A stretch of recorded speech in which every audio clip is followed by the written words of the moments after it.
Good morning, everybody. Hopefully you can see. My slides are quite dark, so apologies if you can't see them very well. But I'm really delighted to be with you all today. And as John said, if you've ever heard me talk, my background stems in business continuity crisis management. I'm kind of pre-programmed, if you like, to always question the what if. What if something could go wrong? What are the scenarios? What are the worst case? And if you're programmed to think about the what if, you then have to think about the so what.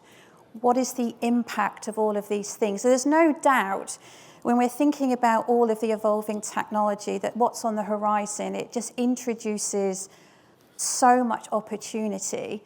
But at the same time, it introduces a whole bunch of risk.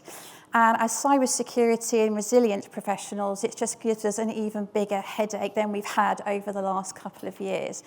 So I don't have all the answers, but what I will ask you to do is just have an open mind when we think about, to say, the opportunities, but also when the things that are out there are things that are on the horizon, what could be used for nefarious purposes.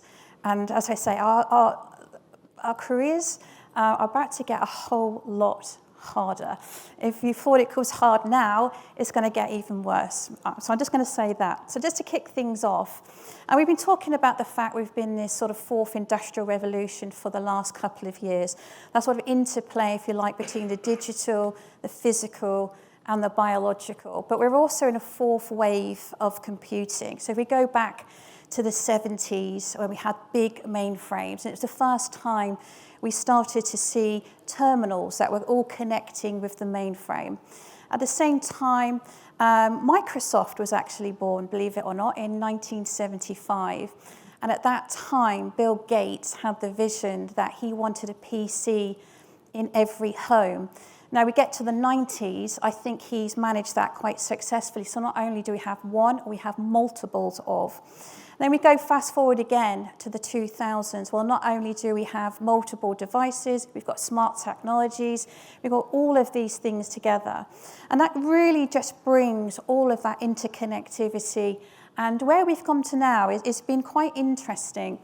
Now we think about the global pandemic, and there's been no doubt of regards to the issues that's happened. But we've also seen two other things. One is a mass acceleration to the cloud. And the second thing is the use of collaboration sites. We've got so used to utilizing Teams, Zoom, WebEx, even over the last couple of years that we've been having all of these remote conferences, and they're not going to go away. And arguably, when we've got hybrid working, which is where we're going to go from here, there's no going backwards. So what's really happened is that people want the exact same experience. So whether I'm at home, I'm in the office, no matter what device I'm working from, I want to feel like it's real. And part of that has been why Facebook has changed their name to Meta, and you'll see this big change that's happening. So really, where are we? We've been used to these two distinct worlds. We've always had the physical and the digital, but they've been two separate things. So when we start to talk about the mixed reality, it really is bringing these 2 points together. And it's really what I'm going to be talking about with regard, what are these changes? And we've had this term with the Metaverse. Now, the Metaverse itself as a term is nothing new. It's been around. It was first used about 30 years ago in a film called The Snow Crash. And it was really about living in this sort of mixed reality, a virtual world. And it's really interesting when you think back of maybe all the movies you've seen, just how much of that is actually becoming reality. And we used to be thinking about just Skynet and Terminator and all of these type of things. But actually, there's a little bit of worriness there, isn't there? And you think, actually, there's a little bit of truth to some of these things. And that's really what I'm going to be talking around. When we're thinking about the Metaverse itself, there are kind of three core areas of what we see the Metaverse really is.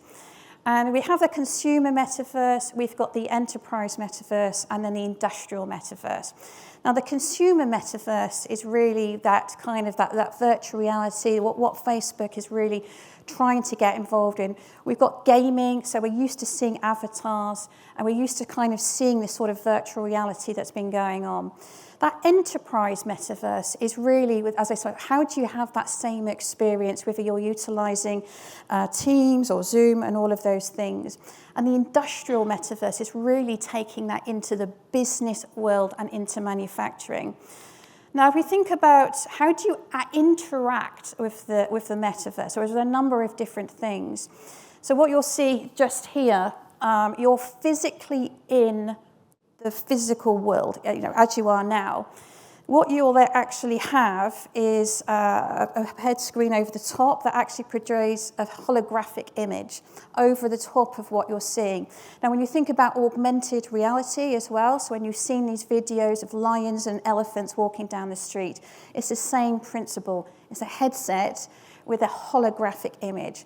The second one is a full virtual reality. So it's a full headset that covers your eyes. So while you're physically stood in the physical world, from your eyes, your body, and what you're thinking is in the virtual world. And then you have your normal devices, so you're still going to have that kind of interplay. And therein lies the first problem.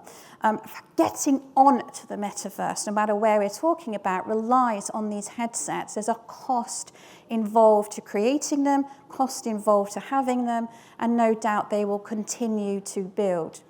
And I'm sorry for the scary picture so early in the morning.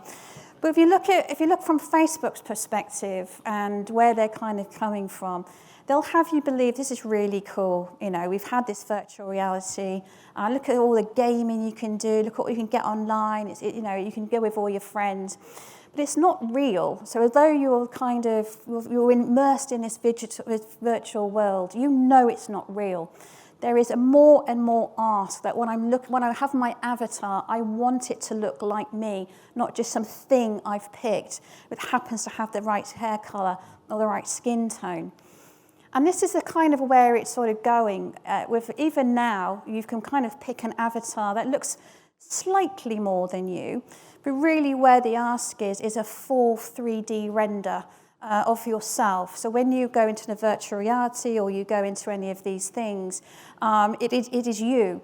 And that's the kind of one of the challenges is that when you're in this sort of environment or you're even with gaming, you never really know who it is you're talking to. And we know there's a problem with child exploitation and a lot of those different things. So there's no doubt there's a huge amount of opportunity when you're working in this sort of environment. You can go and view a house online. You can attend a meeting. So rather than you jumping on a plane to New York, you can be there with everybody and have that same experience. And arguably, you can even meet all your friends. You can watch a concert. You can do all of these. So where are we kind of going with this? We will see more and more companies buying virtual real estate, which is absolutely bonkers when you think about it. But when even in the last couple of days, HSBC, which is one of the largest banks in the world, have even kind of bought this virtual real estate. Now, the idea is that you will be able to integrate or interact with all of these different companies online, either in a virtual world or in some kind of physical world. But the trouble it really is when you're doing that advertising. So if you're going into what looks to be Oxford Street or Sloane Street, or going into these shops, how are you purchasing items? So are you actually having to give over a credit card? Are you earning sort of points that you might do on gaming? And how do you increase those points? So again, am I having to hand over some kind of actual money? Is it fake money that I earn? What actually is it? And how am I being manipulated? So if I'm Gucci or whoever else, I still want to advertise. I still want to make you buy from me.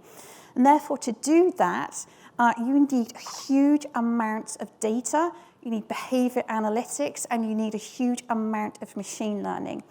Now, this kind of comes to where the problem lies, is people will get so addicted to the virtual world, which is so different to the real world. So why, you might have a council flat in Slough versus a beach house in Bermuda in a virtual world. And people will get more and more used to being like this with all the different avatars, people they meet, what they do. So why would I want to be myself when I can be a better version of myself, or even be someone completely different? And therein as well lies the issues with regards to crime. So that manipulating of people, trying to get people to give over their money, cryptocurrency, and how do you authenticate in a virtual world as well? So if I'm a full 3D render, do I copy that? Do I reuse it? So there's kind of a lot of issues. And I said with that amount of data that is needed specifically to track and trace every single one of you, there is a huge amount of issues with privacy as well. So I want to take you to the industrial metaverse, and you may be familiar with the concept of digital twins. So you have your physical world, you have your digital world. And really what we're trying to do is create an exact replica of the physical environment into a digital environment. Now we're used to having our physical world as it really is. And we've always been talking around that integration between IT, IoT and OT, and how incredibly difficult that is for managing the physical security, the cyber security, the information security. So when you bring all of these together and you overlay the IoT sensors, now this is about your ability to monitor remotely. You might have that overlaying onto your OT environment. You might have multiple devices. You have already issues about how you secure the IoT. You also need a 5G, or you need the internet. You need a lot of connectivity to enable these together. When you then bring all of those together, you can actually map the entire digital environment. You can fusing, if you like, the physical and the IoT together. And you get these rich insights and that rich rendering.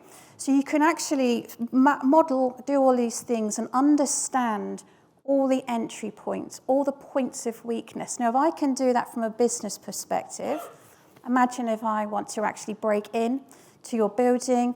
Imagine if I want to cause as much collateral damage as possible. Imagine I want to get in and out without anyone noticing. So why this is really great from a business perspective, when they're thinking about their investments, how am I going to upgrade, how am I going to do all of these things? We then kind of have to think about, there's no doubt there are opportunities. I can model different scenarios. And for me, in a business continuity hat on, it's always really hard to imagine and conjure up the worst case scenario. And I know that whatever you've planned for is not what actually happens. So you can plan, you can simulate, you can do all of these scenarios. But if I can do that, so can someone else. So if I'm a cyber criminal, if I want to be able to get access, if it's physical, I can look and simulate all of these things. But also as well, how many times do I actually test before somebody will prove that it's safe enough for me to go live?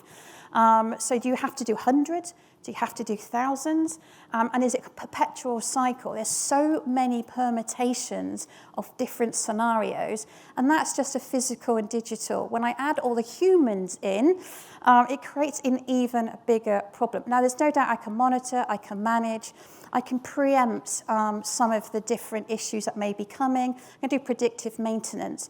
So if I want to be able to shut down part of a manufacturing site without too much impact onto the production line, I can do that modeling and simulation.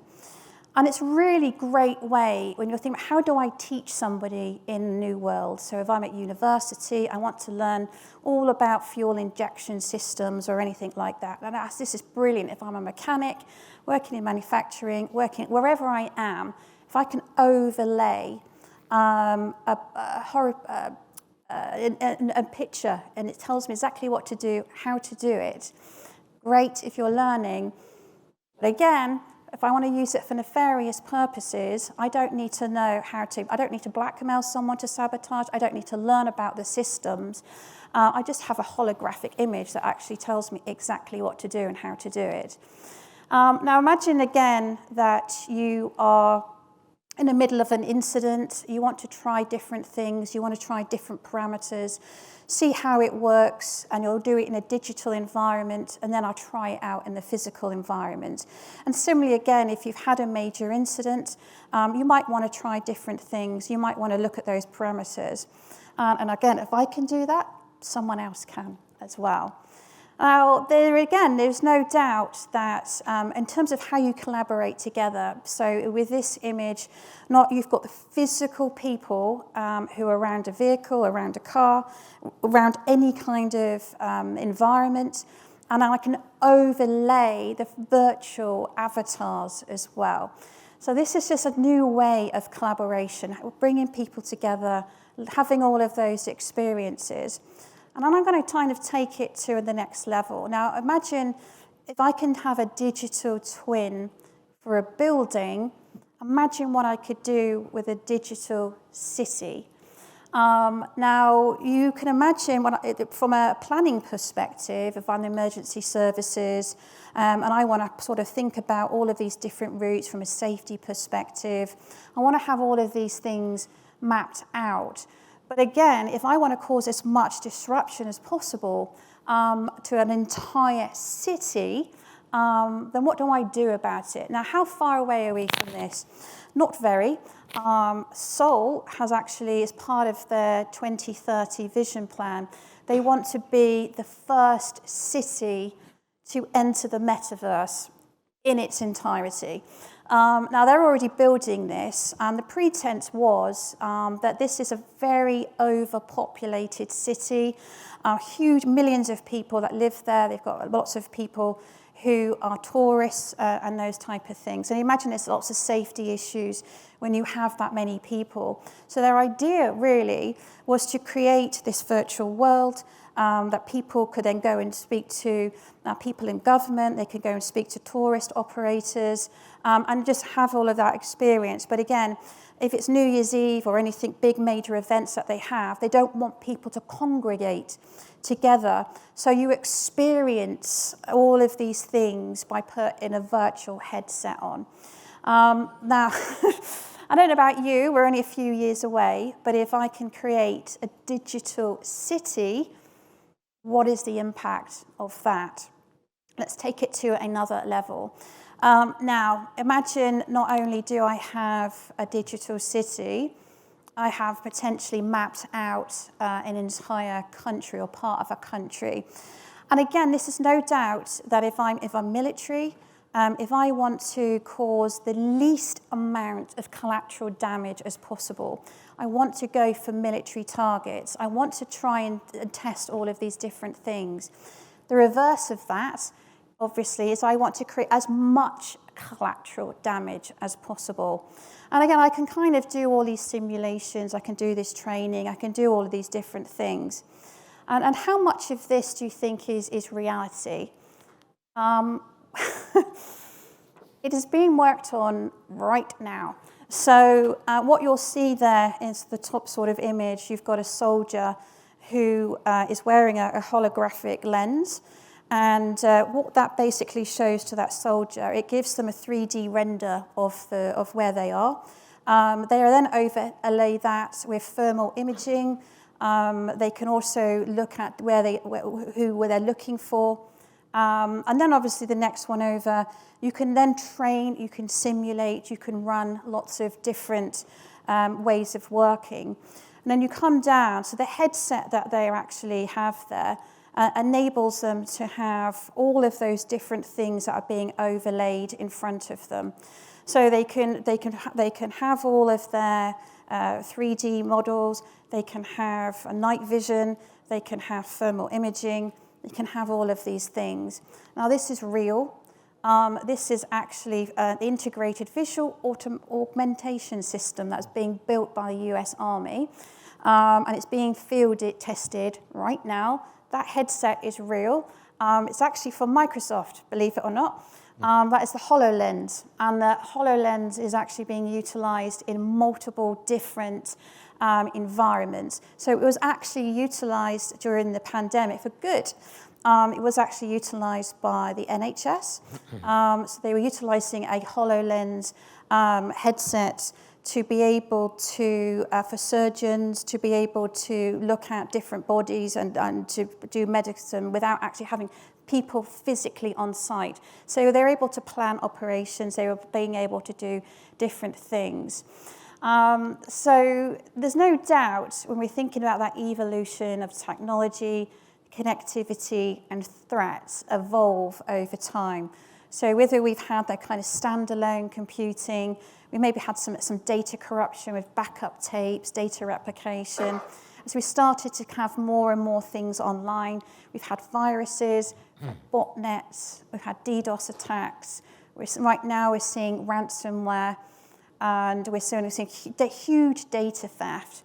Where we are, when you start to have this kind of mixed reality, and you start to think of all of these things together, there's huge amounts of data, huge amounts of machine learning, and we know already that the attackers are already flooding the machine learning algorithms. They're stealing the algorithms. They're trying to understand how it works.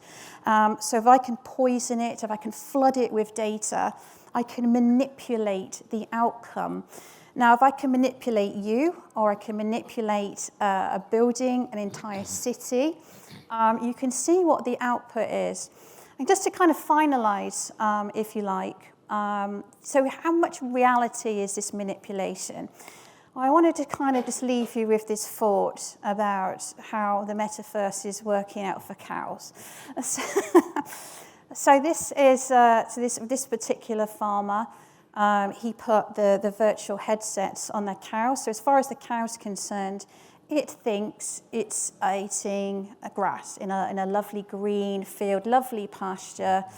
It's so lovely atmosphere. The reality is they're just eating straw. They might just be in a shed or in a stable somewhere. What they found, by the virtue of that fact that the cow thought it was actually in a lush green field, the milk yield went up. So if you can manipulate cows, imagine how much you can manipulate people. So I'm going to end it there, and thank you very much. Sarah, absolutely fascinating.